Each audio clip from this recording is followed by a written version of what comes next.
ये कहावत तो आपने कई बार सुनी होगी कि जंग और प्यार में सब कुछ जायज़ होता है। लेकिन आज के दौर में ये कहावत बिल्कुल गलत है, क्योंकि HumanRights.com की एक रीसेंट रिपोर्ट के मुताबिक जंग में कुछ खतरनाक हथियार इस्तेमाल करने पर पाबंदी लगा दी गई है। ये हथियार न सिर्फ डैमेज ज़्यादा करते हैं, बल्कि आने वाले वक्त में एक छोटी सी फौज भी इन हथियारों की मदद से पूरी दुनिया तबाह करने के काबिल हो जाएगी। और आज की इस वीडियो में हम इसी बारे में बात करेंगे। मेरा नाम है उबैद रज़ा और देखने वाले तमाम व्यूवर्स को एक बार फिर से खुशामदीद। तो चलिए शुरू करते हैं। Number 6, laser beam. 1990 में यूएस की आर्म्ड फोर्सेस एक खुफिया वेपन के ऊपर रिसर्च कर रही थी, या फिर यूं कह लीजिए कि दुनिया को ख़त्म करने वाला एक खतरनाक वेपन बनाया जा रहा था। लेकिन फिर किसी तरीके से ये खबर मीडिया में लीक हो गई और देखते ही देखते हर जगह इसी बारे में बात होने लगी। ह्यूमन राइट्स ऑर्गेनाइजेशन ने जब इस मामले पर नोटिस लिया तो फिर पता चला कि ये लेजर बीम इतना पावरफुल था कि अगर इसकी रोशनी को दुश्मन की तरफ किया जाए तो वहाँ खड़ा हर एक आदमी या तो हमेशा के लिए अंधा हो जाएगा या कुछ घंटों के लिए उसे कुछ भी नजर नहीं आएगा। ये वेपन एक न्यूक्लियर बॉम्ब से भी ज्यादा खतरनाक साबित हो सकता था, इसलिए ब्लाइंडिंग लेजर बीम को हमेशा के लिए बैन कर दिया गया। Number 5, biological weapons. 1972 में दुनिया के बड़े बड़े VIPs के दरमियान एक एग्रीमेंट साइन किया गया था, जिसमें यह तय पाया कि आने वाले वक्त में कोई भी कंट्री बायोलॉजिकल वेपन्स की प्रोडक्शन नहीं करेगा, और अगर कोई पकड़ा गया तो उस कंट्री के खिलाफ सख्त तरीन कार्रवाई की जाएगी। और शायद इसी बात का बहाना बनाकर सद्दाम हुसैन को फांसी दी गई थी।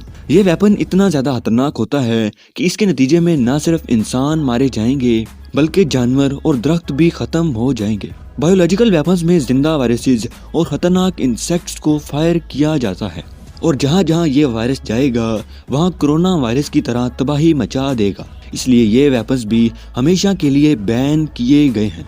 Number 4, expanding bullets. नाज़रीन, अगर एक नॉर्मल बुलेट को गन से फायर किया जाए तो ये अपने टारगेट को हिट करते ही उसकी बॉडी से बाहर निकल जाती है, लेकिन एक्सपेंडिंग बुलेट्स ये काम नहीं करती। इस बुलेट को अगर बॉडी के ऊपर फायर किया जाए तो ये फायर होती ही वहाँ एक्सपेंड हो जाएंगी और ज्यादा से ज्यादा टिश्यू डैमेज करती हैं। लेकिन यहाँ हैरानी की बात तो ये है कि एक्सपेंडिंग बुलेट्स को इसलिए बनाया गया था ताकि ये हिट होने वाली बॉडी को कम से कम डैमेज करे, लेकिन बनने के बाद ये उलट काम करने लगी।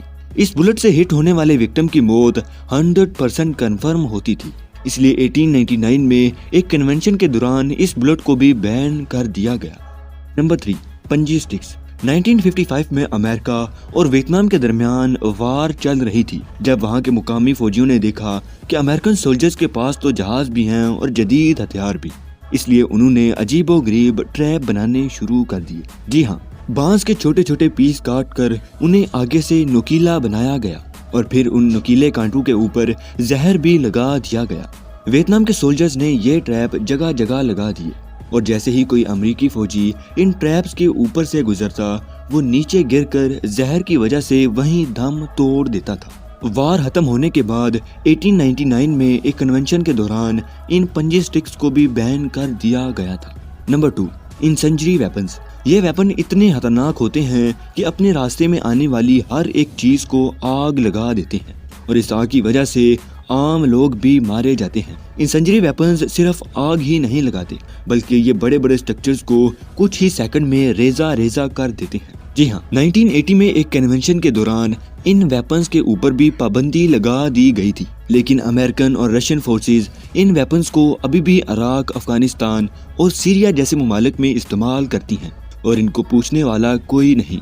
और अब नंबर 1, लैंड माइंस। ये लैंड माइंस एक खास तरीके से बनाए जाते हैं। इनको बनाने के लिए ना ही लोहा, ना ही स्टील और ना ही इस तरह का कोई और मटेरियल इस्तेमाल किया जाता है, बल्कि ये लैंड माइंस ग्लास, प्लास्टिक और इन जैसे नॉन डिटेक्टेबल मटेरियल से बनाए जाते हैं, और इस वजह से ना ही मेटल डिटेक्टर इन लैंड माइंस को ढूंढ सकते हैं और ना ही कोई और एडवांस मशीनरी।